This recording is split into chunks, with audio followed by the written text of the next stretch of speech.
Hey guys, this week I thought I'd do a video on my first car. Before I show you the car, a little disclaimer is my dad works at BMW Mini, meaning he gets this car scheme where we are fortunate enough to get to drive BMWs and Minis as our first cars. I am paying the monthly cost of this car, no help from my dad, even though it's on his scheme. I am paying all the costs to have this car. I've only managed to get it through my dad's scheme, but I'm paying for it, not him, not anyone else, me. I also thought I'd do this video because I find watching these first car videos interesting, and I also thought I'd do it as an informational video in case anyone did sort of want to look into getting one of these cars. So we'll jump in. The car I was lucky enough to get was a BMW 1 Series. It is a 116D, which is the lowest one I think. I think there's an ED, which is efficient dynamic or something, which is super frugal. Mine's like on the same sort of level as that, but mine is an M Sport 116D. It has 5 doors and is in the colour Alpine White. It is a 2016 version, so it has sort of a facelift with the redesigned front and rear. The rear windows all have 25% fade on them, so they sort of blacked out a bit, more from the outside than the inside, but it does make a difference on the inside. Then moving into the car, because it is an moving on to the inside of the car, because it is an M Sport, it has the M Sport steering wheel, which has, I think they call it a 3-spoke design because it's sort of like, you'll see on the video, the horn, and the normal one is more of a triangle shape, and the M Sport is also made out of a much nicer sort of leather than the normal steering wheel, so it is a nice steering wheel. And all models, I believe, now come with an iDrive system. So you have the iDrive system, controls in the center console with the little twisty thing and all the shortcut buttons. The center console it has chrome finishes around sort of different parts of it. I don't know if that's just for M Sport or whether that's for all of them, but I don't know. It also has high gloss finish on the radio and air conditioning part of the center console. I have automatic transmission, which I know that when you learn in a manual they say like have a manual first car because you might get a bit rusty, but when it comes to it, really everyone knows how to change gears and you never really forget that. It's more sort of getting used to the bite point of a new car, so hopefully I don't find that too hard when I do have a manual, if I have a manual.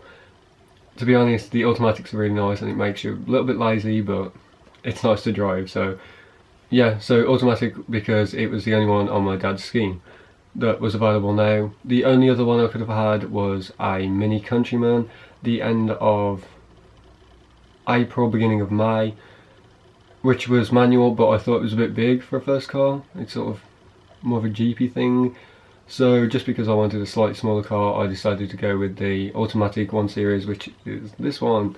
So it also, in the center console, has the mode changing switches, like Eco Pro and Sport mode, along with the parking sensors, which is more for the front. The back ones come on automatic when you put into reverse. And it also has traction control, but I don't really know what traction control does, so we'll quickly move on from that.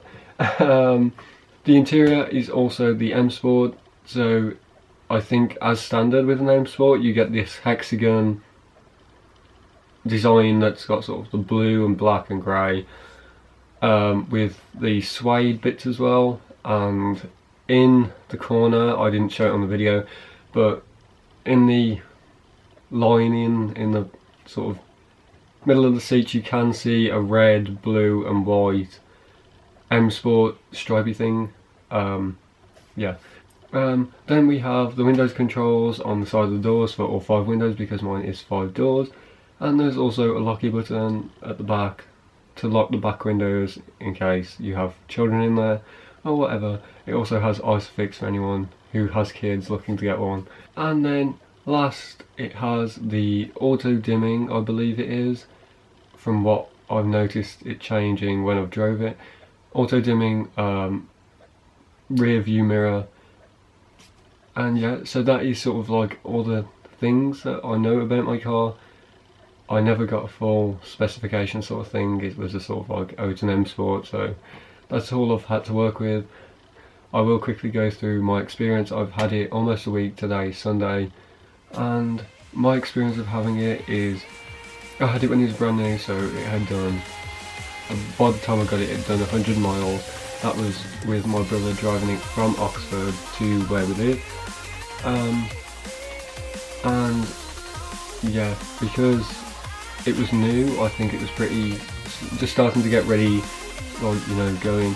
So I did put £20 of diesel, it is, in Monday. I've had to put another £15 worth of petrol in, which has just took it over to half, just over half a tank. And when I put the £20 in on the Monday, it took it to just over, but it took it over just more today with the £15. I'm thinking it's because as the more I'm using it, it's getting, you know, warmed up a bit more, therefore making it a bit more efficient and stuff. I do find on Eco Pro mode, when it's going up hills or a slight incline, it does take a while to kick in when you put your foot down on the pedal, the accelerator. It does take a while to kick in, which, if you have people behind you, isn't always the best situation. Yeah. But then on the flat roads it's fine. But I was only driving to and from uni, but I was staying at my friend's house, with meaning it's a bit further from uni to my friend's house, so it's a bit of a longer drive, but you know, and they say the diesels are a lot better on longer drives than shorter drives. And I did do a couple of short drives which probably didn't help. Like I said, I've only had it a week and that's my sort of experience. If you get a brand new one of these, then you know, you might have to warm it up a bit and get used to it.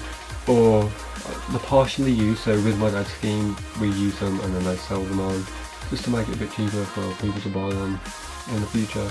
So yeah, that was just a bit of background information, a bit of what I felt it's like driving it for a week. Yeah, I hope you enjoyed this video. Give it a like if you did. If you want to see more videos like this, let me know down below. My brother is also on the scheme at the minute. My sister used to be, but she's bought her own car now. My brother's on it and he has the 2016, a 2016 Mini Cooper, but it's a 5-door one instead of a 3-door. And his girlfriend Laura, whose channel I can link down below, has the slightly older Mini. And if you would like to see a comparison of the sort of older Mini and the newer Mini, in case you were thinking of buying one, let me know down below as well, and I will do that for you. So I hope you enjoyed this video. Thanks for watching, and I will see you next time with another video. Bye.